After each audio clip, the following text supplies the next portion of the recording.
up guys, welcome back to the channel. Today we're back with another tier list, and in today's tier list I'm going to be ranking some of the best managers of the 21st century.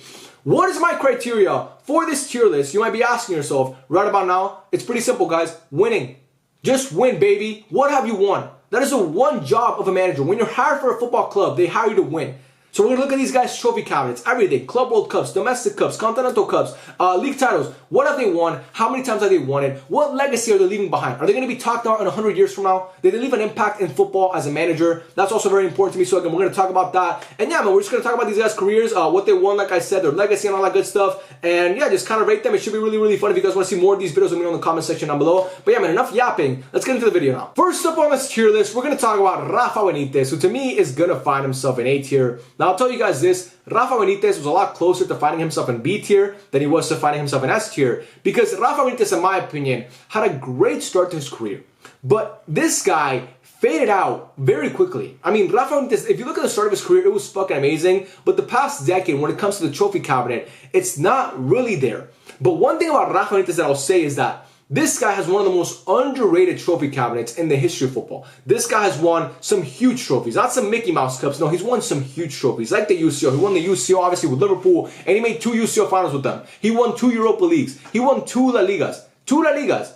He also won a Coppa Italia, he won an FA Cup, he won a Club World Cup as well with Inter, he won the championship with Newcastle, got them promoted. So again, the trophy cabinet is there. Now, it's not the best trophy cabinet out of the guys here, but it's also not even close to the worst. There's guys here with worse trophy cabinets than Rafa Benitez. So again, that is why I'm putting him in A tier, because he deserves his respect, but his longevity and consistency is not quite there. But Rafa Benitez, man, this guy, he kind of reminds me of your mom, because he's ran through as fuck. He's coached at so many teams. If you look at Rafa Benitez's Wikipedia page, he's coached basically at every team in Europe, every single team. But unlike your mom, his satisfaction rate is not 100%. If you ask, let's just say Newcastle fans about Rafa Benitez, they love him. They swear by the job that he did at that club, getting them promoted. But if you ask Everton fans, on the other hand, about Rafa Benitez, they can't stand him. Do not ask an Everton fan about Rafa Benitez, because they're going to come at you with their Scouse accent and tell you about how much they fucking hate him. They cannot stand Rafa Benitez. But if you ask Liverpool fans about Rafa Benitez, some of them love him, some of them hate him. If you ask Real Madrid fans, they can't stand him. So again, he's a very polarizing manager amongst the fan bases that he's coached.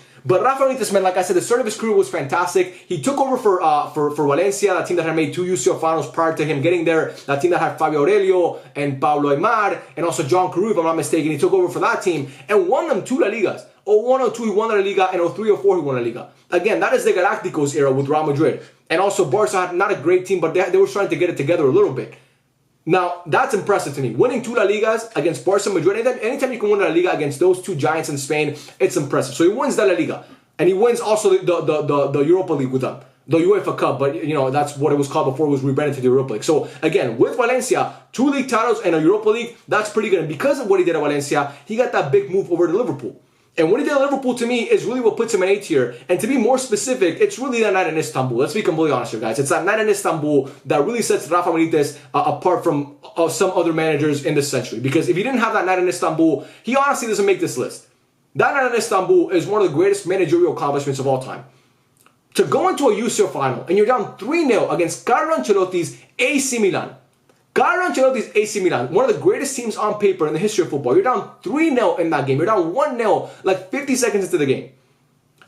And then to come back in the second half and in 15 minutes turn that game around. I don't know what speech he gave in that halftime dressing room, but whatever he did, it must have been the greatest speech in the history of sports. It must have been like Al Pacino in Any Given Sunday. I'm pretty sure that's the movie where he gives that speech. Okay? That must have been the speech that he gave, because again, that was insane.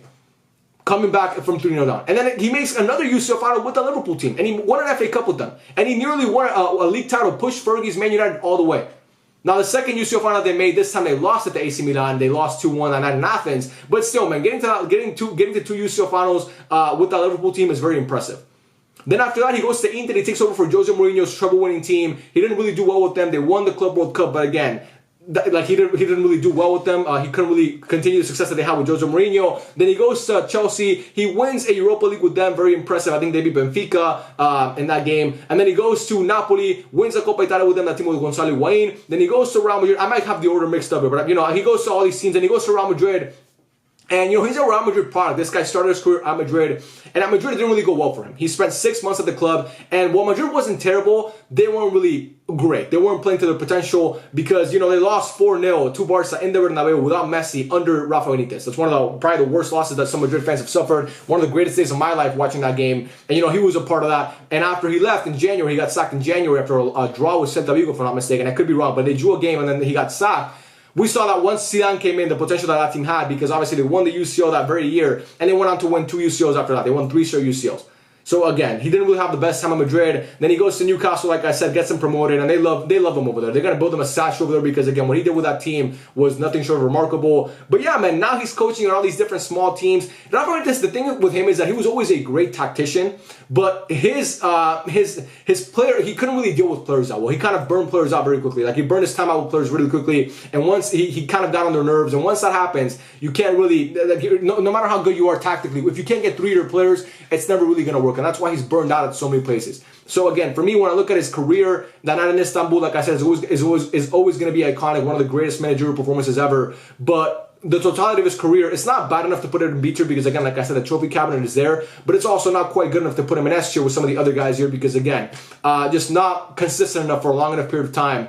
And yeah, that's really the only reason why. So for that reason, he's going to go into A tier, but again, a really underrated manager. Next up is Jose Mourinho, aka the special one, and he, to me, is of course going to find himself in S tier. To me, at worst, a top 5 manager in the history of football. I rate Jose Mourinho very highly. I rate him so highly, man. This guy is a beast, a phenom.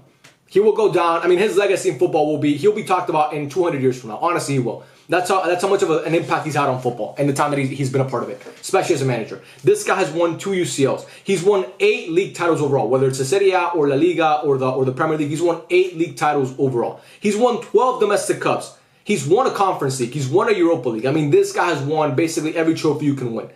And when I look at Jose Mourinho, the job they did at Porto, nearly winning a treble with that team and winning the UCL with that team was insane. Then he goes to Chelsea, and in his first press conference there, the swagger that he had to say, I'm European champion. I really am the special one. And then to go on after that and win two, he won back-to-back Premier Leagues. In the middle of Sir Alex Ferguson's dominance in England, he won 2 Premier Leagues. And those Chelsea teams were consistently beating those United teams, by the way. He did that. And then obviously at Chelsea he got sacked, but then he goes to Inter after Chelsea, and what does he do with that Inter team? Oh, he wins a treble with them, and wins the Serie A 2 years, and beats Pep Guardiola's Barcelona at the Camp Nou to go through to a UCL final. And then he beats Louis van Gaal's Bayern Munich in the UCL final in Madrid, 2-0. Milito scored a brace at Timo Schneider and Eto'o and Pandev and Lucio and Samuel. And, we know what he did at Inter. Then he goes to Madrid, and while they never won the UCL, they got close in 2012. It wasn't for a penalty shootout. They go to the UCL final and play Chelsea in Munich. But he also, in that year, won the league with them. He won the league, and it's one of the greatest league campaigns of all time. That Madrid team that had, I think, to this day, it's the greatest goal difference in the history of La Liga. That team finished with the most points. To that point, they finished with 100 points. The first La Liga team ever to finish with 100 points. I mean, that was insane, obviously. He won a Copa del Rey with them as well, beating Barca in the Mestalla, that Ronaldo goal that still haunts me to this day, but whatever. We don't have to talk about that. So again, his first few years as a manager, Chelsea, Porto, Inter, Real Madrid, some of the biggest clubs in football, he won everywhere he went. Then he goes to United. Then he goes to Chelsea, wins a league title with them a decade after winning. Obviously, a decade after leaving them.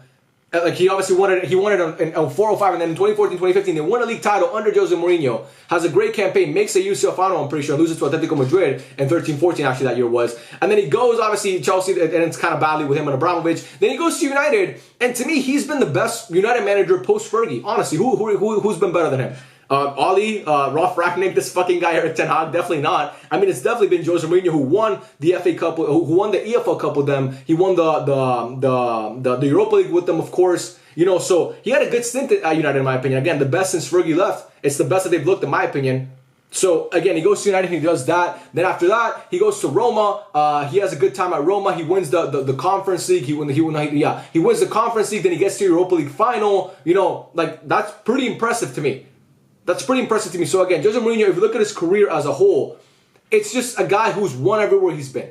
And while, yes, he's not the same guy that he was a decade back or like 20 years back, definitely, he's still a guy who can, if you give Jose Mourinho a good team, he can still get you wins. And we saw it with Roma. I mean, you gave Roma, he took over Roma, and what did he do with Roma? He won them, obviously, the Conference League and got him to a Europa League final, like I said. Then he even went to Spurs and got them to a final. And if he doesn't get sacked, they probably win that final. So again, to me, everywhere this guy's gone, he finds a way to turn things around. To me, one of the greatest winners in the history of football, and a guy who the swagger, the personality on the touchline. I mean, that's really what makes Jose Mourinho so great. I know I'm good, and I know I'm better than you, and I'm going to tell you that I'm better than you, and I'm still going to pull it off. That's how good he was in his day. And he could be a scumbag sometimes, when he poked Tito Vilanova in the eye, if I'm not mistaken. When he used to do a bunch of fucking stupid things when he was in Arabic. It's called harakat, like that's what they call it. He used to do a bunch of stuff when he was Real Madrid manager. While him and Pep were going head to head, he kind of became like this bitter person. But again, the winning was always there. So for me, Jose Mourinho, a guy who I respect massively, and no question about it, is going to find himself in S tier. Next up, we have Antonio Conte, who to me is going to find himself in B tier. And really, I mean, this is me being nice putting him on this list in general, because he honestly, now that I look at it, he has no business being on this list with some of the other managers here. Because Antonio Conte to me is one of the most overrated managers of all time. He's a good league manager. He's won 5 league titles. He's won a couple domestic cups. He's a good league manager. He holds a record still to this day for most consecutive wins in the Premier League. Okay, he did that with Chelsea back in 2016, 2017 when they won the league. And Antonio Conte to me is a guy who can turn teams around. He turned around Juventus. The year before he took over, I think they finished like 7th or 8th or something like that. And then he took over and they instantly won the league, and they won 3 straight league titles. He propelled the Juventus dynasty in Italy to win all those league titles. He won the first 3 out of the 9 straight that they won. So again, he did that. So he's great when it comes to league, but those Juventus teams, if you look at them in Europe, they consistently underperform. And once Allegri took over, it's when they started getting deep into the UCL and getting to UCL finals. But with Conte, they weren't getting close to doing that. They were getting grouped sometimes and getting knocked out in the round of 16. So again, in the league, he's great. But when it comes to Europe, not good. He goes to Chelsea. Chelsea the year before he got there, when Leicester won the league, they finished 10th. He takes over. He obviously gets them first. He won 13 straight Premier League games with them. To this day, it's the record. And he made Victor Moses in that season, if you remember, look like fucking prime Cafu or something. He looked like one of the best fullbacks in the world. But then after that, what happened? He kind of, he burned out. He burned out. He just burns out. He burns people out. He goes to Spurs, they start off good, and then he burns them out. He's a guy who, again, if you want to turn your team around and kind of instill a culture for a short period of time, you look for Antonio Conte. You look for a guy like this. But if you want constant success, especially in Europe, and to be consistently good, you're not going to get that from Antonio Conte, because he's going to throw your team under the bus and do a bunch of he's going to act like a toddler on the touchline. And to me, he's a guy who I feel is very overrated, like I said. When it comes to the league, yes, he turned around Juventus. He turned around Chelsea in a way. He turned around Spurs, if you want to call it that.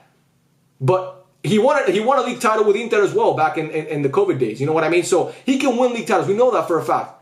But when it comes to the biggest competitions, when it comes to the domestic cup, when it comes to the continental cups, like the UCL and the Europa League, especially the UCL, he's a guy who's just, once you get to those, like, that's when you really see who the good managers are. When it gets to the UCL and, they have to scheme against each other for 2 games if it's a knockout round, that's when you really see who the best managers are, who can really tactically outdo somebody else. And Antonio Conte, when it comes to that stage, the lights are always too bright for him. So for me, again, like I said, a good league manager, but a guy whose legacy is always going to be, to me, a European failure. So for that reason, he's going to go into B tier. Just not my favorite manager, honestly, Antonio Conte. Next up, we have Luis Enrique Lucho, who to me is going to find himself in A tier. Barcelona, his tenure at Barca really carries Lucho's career, in my opinion, because obviously when he was at Barca, he was fantastic. He won trouble with us and was a consistent winner with Barcelona. But after Barca, it's been not great for him. It's honestly not been great. And one thing that I'll say about Luis Enrique, I love him, man. Honestly, he gave me so many great memories as a Barca fan. But I'll go to my grave saying he underachieved with Barcelona. He truly underachieved with that team. His first season as manager, he wins the treble. And one of the greatest seasons in the history of football for any club. And honestly, for me, probably the greatest season that I've ever lived as a Barca fan. That 2014-2015 season, that league campaign, that Copa del Rey campaign, that UCL campaign, specifically when we beat the champions of every single European league to win that final against Juventus in Berlin. That was amazing, right? But after that, what has it been for him? He took some time off. He went to coach Spain. It didn't work out at Spain. Now he's currently at PSG. Is it really working out with him at PSG? I mean, I don't know. We'll have to wait and see. But to me, I don't think he's a guy who, again, when I think about Luis Enrique, when you look at Pep post-Barca, he has a legacy post-Barca. What is Luis Enrique's legacy post-Barcelona? And again, in my opinion, his legacy at Barca is that of an underachiever, honestly. If I think about Luis Enrique, the first thing that comes to mind for me when he was at Barca was, yes, he won the treble with Barca and the UCL in his first year. But 2015, 2016, that team had no business getting knocked out in the quarterfinals. 2016, 2017, that team had no business almost losing to PSG in the round of 16 and getting knocked out and thoroughly outplayed in the quarterfinals by Juve. You had a prime Messi, you had a prime Neymar, you had a prime Suarez. You had a good team, a great team in my opinion. Again, even if you don't have a great team in your defense and your midfield, which I disagree with, I think Barca's team was, I don't think it was great, but it was good. I mean, you still had good players. But again, when you have that front line, you should be doing something more.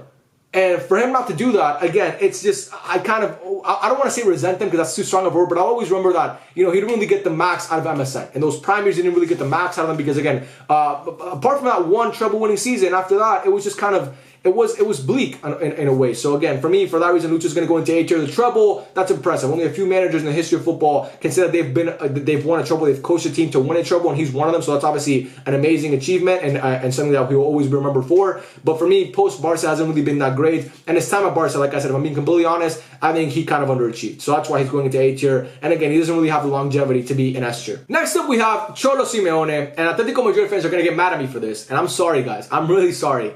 He's a B tier manager. He's a B tier manager. Cholo Simeone is a guy who, it's weird, man, because he's been at Atletico Madrid for so long. He's kind of like the main figure of that club. When you think about Atletico Madrid, you don't think of a player. I mean, you might think of Griezmann, but really what you think about is Cholo Simeone. He's the reason why that team is considered a European giant today. And you got to give him props for that. But Cholo Simeone, to me, is a guy who, I don't know, he's a good manager. I don't really know how to say this without kind of sounding mean. He's a tad overrated in my opinion. He just is. He turned around Atletico Madrid. The year before he took over, they finished like 8th, and every single year after that, they kept winning and winning, and they started finishing higher and higher on the table to the point where this guy's won 2 league titles. 2 league titles in the middle of prime Real Madrid, in the era of prime Madrid and Barcelona. 2013, 2014, that is prime Barca and Madrid. Literally, you cannot get more prime than that. And this guy won the league with them and made the UCL final. 2021, was it 21? Yeah, 2020, 2021, the COVID year, he won the league title once again. Barca still had, now it wasn't prime Barca by any means, but Barca still had Messi, Real Madrid still had Benzema on a good team, and he won the league with them. And like I said, he's made 2 UCL finals. He's won a Copa del Rey. But again, it's just, here's the thing with him. If Ramos doesn't score that goal in Lisbon, is he an A tier? Probably, and he might find himself in S tier. But again, those are the margins in football. If that night goes differently, we might be talking about Cholo Simeone being in the same tier as Mourinho. But because that didn't happen, he's not on that tier. If Juan Fran doesn't miss that penalty in Milan, is he in S tier? If he wins both of those UCLs, we're talking about Cholo Simeone being the best manager, one of the best managers, the top 3 manager of this century. But again, those games did not go his way. He lost both of those games to Madrid, again, in heartbreaking fashion. But that matters, man. It matters when you're talking about managers. You gotta win it. You gotta win it. You got to the final, but you gotta win it. And in my opinion, that 2013-2014 game in Lisbon, in the final, not that game, in that final, they outplayed Madrid. And at parts in 15-16, they outplayed Madrid in that final as well. But you didn't get the job done. And one thing about Cholo Simeone that really, people don't really talk about that much, that is one of the reasons why I'm putting him in B tier. His lack of domestic success when it comes to domestic cups is crazy, man. This guy won 1 Copa del Rey back in the 2011-2012 season in one of the greatest Copa del Rey final matches I've ever seen in my life. Honestly, if you have not watched that game, go back and watch that game. That is one of the greatest games. I said Copa del Rey. That is one of the greatest games in the history of football, in my opinion. Honestly, do yourself a favor. Even if you're not a Madrid fan, even if you're not an Atletico Madrid fan, if you're just a neutral fan, go back and watch that game. An amazing game. Watch the full game. Don't watch the highlights. Watch the full game because it was honestly... It was peak football at that time. He won that game. I went on a fucking rant. I just started yapping about that game. Whatever. He won that game. He's yet to make a Copa del Rey final since then. Again, you're the 3rd biggest team in Spain. That should be a competition that's kind of like your bread and butter. I understand if you can't win the UCL, even though you got to 2 finals. I understand you're not going to win La Liga every year. But get to the Copa del Rey final. You can win that. And he hasn't made a final. It's not like he makes the final and loses. He hasn't made a Copa del Rey final in 10 years, bro. Over 10 years. That is criminal. That is absolutely criminal. You have to make the Copa del Rey final more than once in your career. You cannot just make 1 Copa del Rey final. And again, his success at Atletico Madrid, it will always be remembered. And again, he's the biggest figure in that club. But to me, you didn't win the UCL. You can't win more Copa del Reys. And his style of football, quite honestly, fucking sucks, man. And one more thing actually that I'll say. One more thing that I'll say about Cholo Simeone. Which I should have said, but you guys know how I get so excited in these videos. I just talk and I'm kind of all over the place. But I want to say this. That 2015-2016 season, their run to the UCL final, the teams that they beat, was remarkable. I'll be honest, it was fucking remarkable. If they would have capped it off against Madrid and Milan, it would have been one of the greatest UCL campaigns of all time because you beat Barca, a great Barca team. A team that had just come off winning a treble in the quarterfinals. You beat Bayern Munich, a fantastic Bayern Munich team, a team coached by Pep Guardiola in the semifinals. And then, again, you lose to Madrid in the final. But that was impressive, again, like I said. But to me, people might think it's disrespectful to put him on the same tier as Antonio Conte, but I just don't think. I mean, Rafa Benitez has those moments. He won. They both made the same amount of UCL finals, but he actually won one. You know, they also both have won 2 league titles. I think this has won the Europa League. Now, Cholo Simeone has also won the Europa League as well, but it's not the same because I think this has that big trophy. He has the one with the big years on it. And unfortunately, Cholo Simeone does not. I know this is going to be controversial. People are going to say, bro, you're fucking crazy. This is just the way that I feel. I don't think Cholo Simeone is a bad manager by any means. Next up, we have Arsene Wenger, who to me is going to find himself an A tier. And it pays me to say, man, because I love Arsene Wenger as a manager. This guy changed English football. His legacy when it comes to the Premier League, I mean, it's really second to none. Apart from Fergie and a few other guys, he's right there. He's in the Mount Rushmore of Premier League managers. But for me, I just don't, I can't put him in S tier. I just can't put this guy in S tier. Because he never won that one trophy. He never won that one trophy. He won Invincible. He won 4 Premier Leagues. He won countless domestic cups. I mean, this guy, he is he's one of the greatest domestic cup managers of all time. The amount of domestic cups he's won, especially the Community Shield, is fucking crazy. And again, like I said, his legacy in English football when it comes to the players that he brought into Arsenal and the Invincible season, it's there. But, man, in the UCL, those Arsenal teams really underperformed. They really underperformed. Like, they just massively underperformed. With the quality that they had.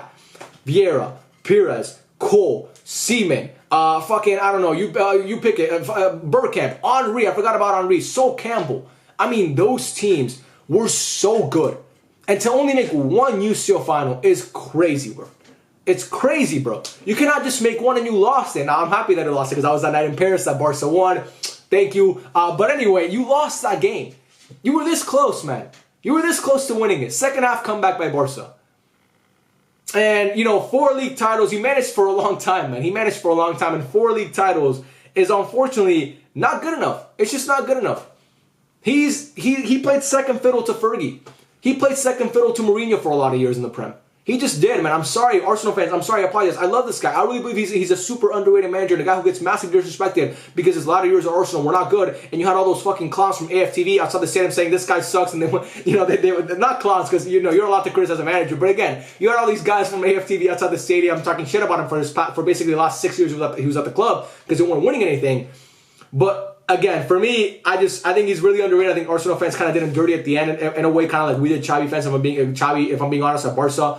But I do think that this guy, if you want to be the elite of the elite, you have to have won the UCL. You just have to have won the UCL because that is the biggest trophy. And again, he didn't manage some bummy teams. Those Arsenal teams were good enough to go invincible in the Premier League, but never good enough to get over that hump and win the UCL. So for that reason, Arsenal, I'm sorry, but you're going to find yourself in A tier. But this guy's legacy and what he brought to English football should never be forgotten. It should really never be forgotten because if it wasn't for him, the Premier League is not what it is today. And I'm not saying that, like, I'm not being hyperbolic when I say that. It's really a fact. Next up, we have Josep Guardiola, a.k.a. Pep Guardiola, who to me is going to go into S tier.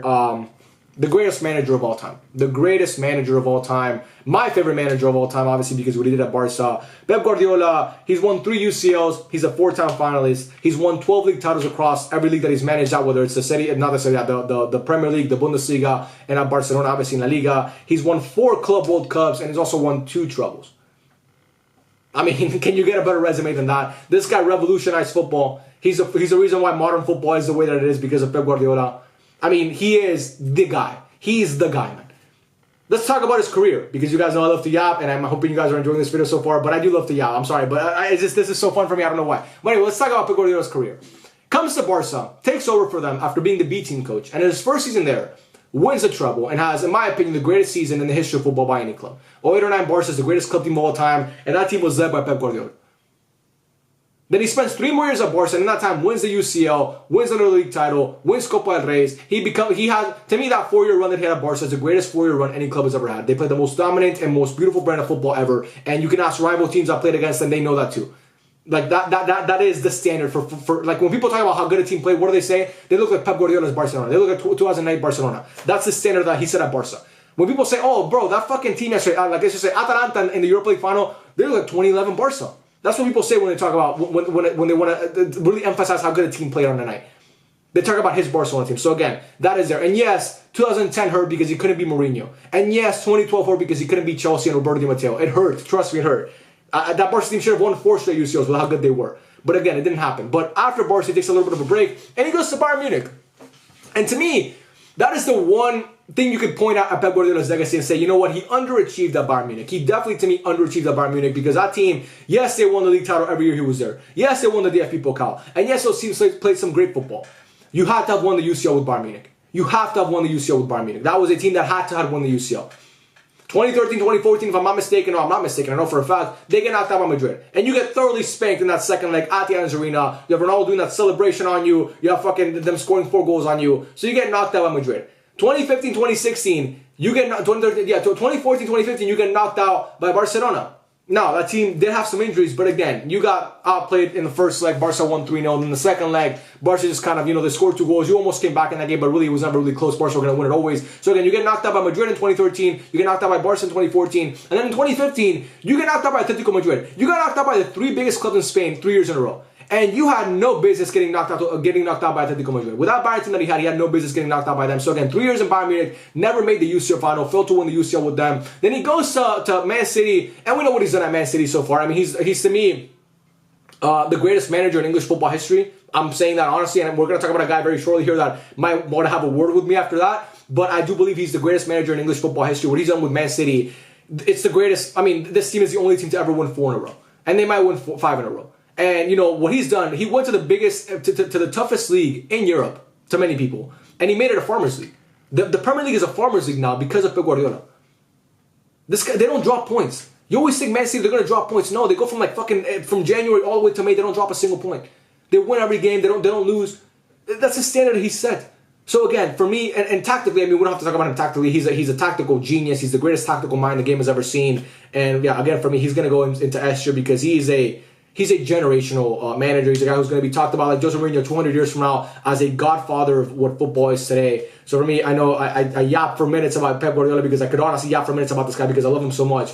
So for that reason, for me, Pep, the greatest manager of all time, he's going to go into S tier. And actually, let's move him ahead of Mourinho because he's better than Mourinho. Let's just be honest. Next up, we have Jurgen Klopp. Now, is Jurgen Klopp going to find himself in the same tier as Rafa Benitez and Luis Enrique, also like him, one-time UCL winners? Or is he going to find himself in the tier with the multiple-time UCL winners like Pep Guardiola and Jose Mourinho, S tier?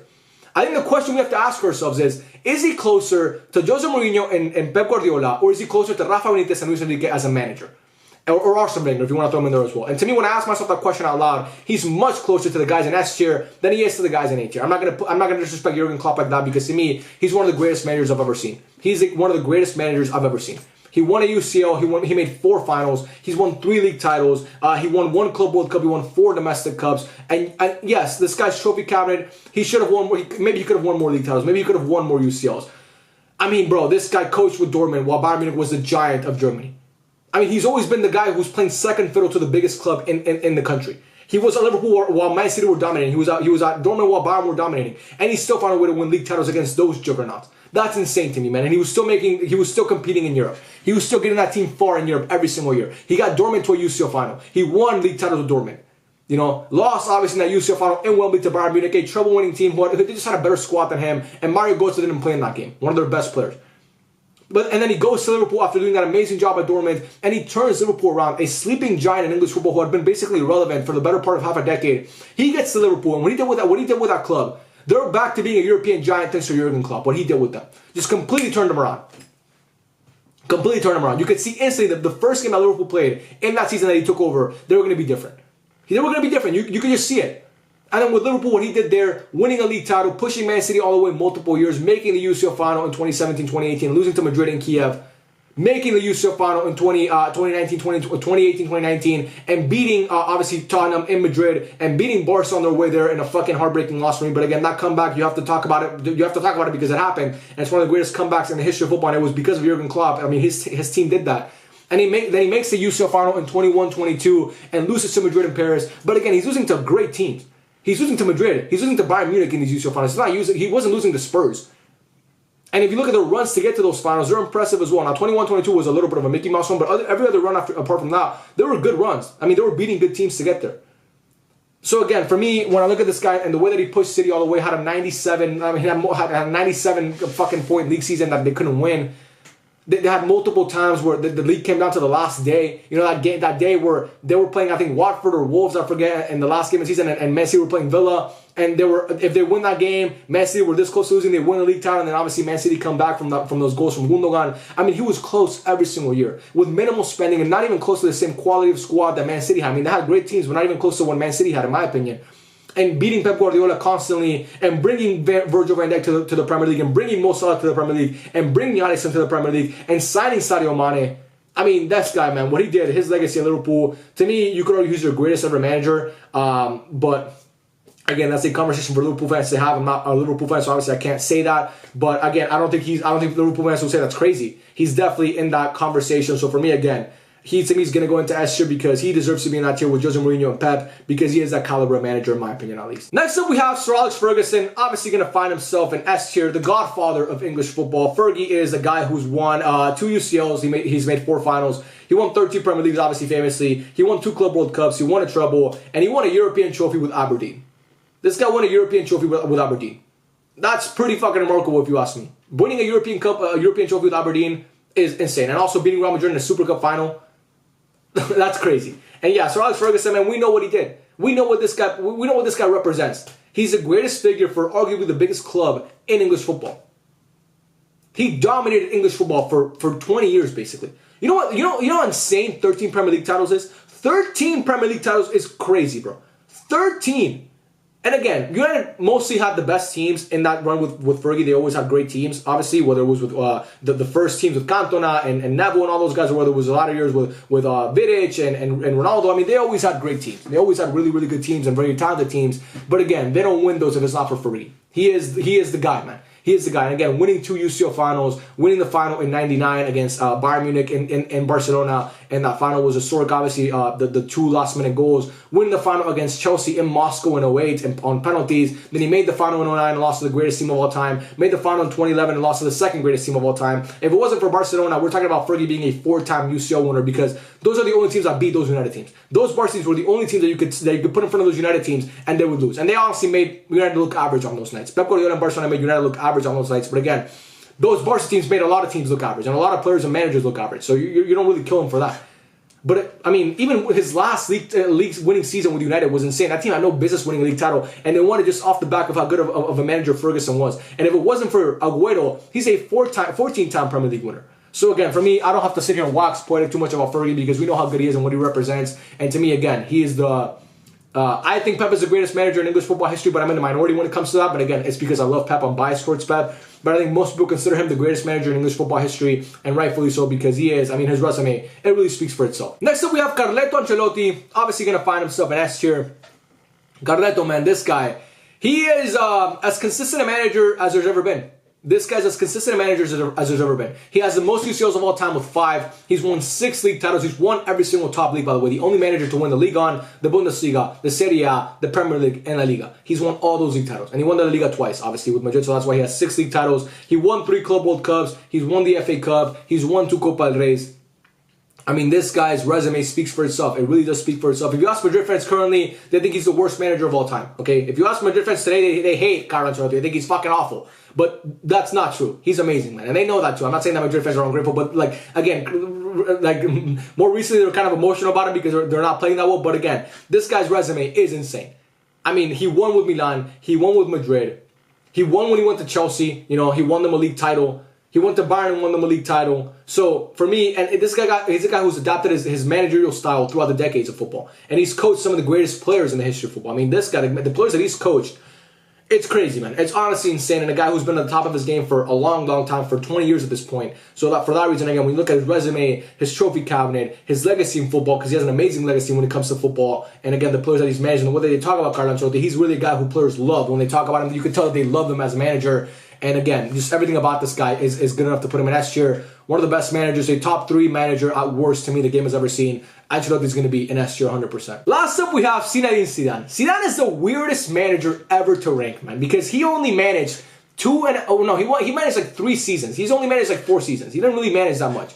You know, he took over from Madrid in January of 2016. He obviously managed them for 2.5 seasons, and he left, and he came back and managed them for another season. Or was it 2 seasons? I can't remember. But again, he's managed for for not as long as every other guy here. Every other guy here is basically a decade under their belt as a manager, and Zidane is not even close to that.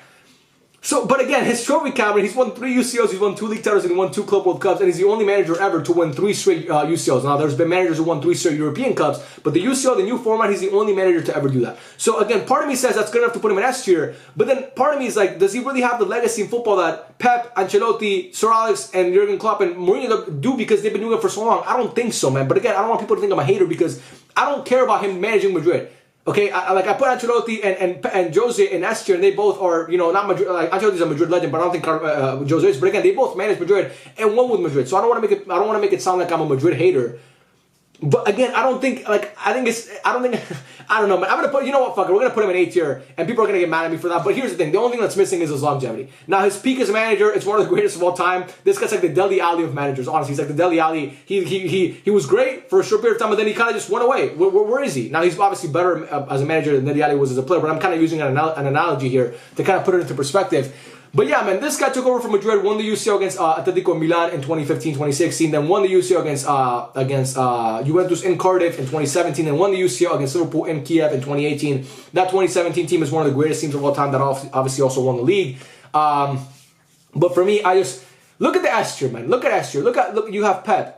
You have Jose, you have Klopp, you have Sir Alex, you have Ancelotti. Those are like the consensus best managers of all time. To me, he's good on that tier with Rafa and Luis Enrique and Arsene Wenger. He's in that tier. So again, I don't make it seem like I'm hating on Zidane because I'm not. I think he's a great manager, but I just can't put him in S tier because his longevity is just not quite there because he didn't manage for long enough. But again, that is the end of the video, man. I've been yapping for so long, but I loved making this video. I hope you guys enjoyed it as well. If you guys want to see more videos like this, let me know in the comment section. Let me know what tier list you guys also want to see. I'd love to hear it. And yeah, man, I love every single one of you. Thank you so much for watching, and I'll catch you guys on the next video. Peace out.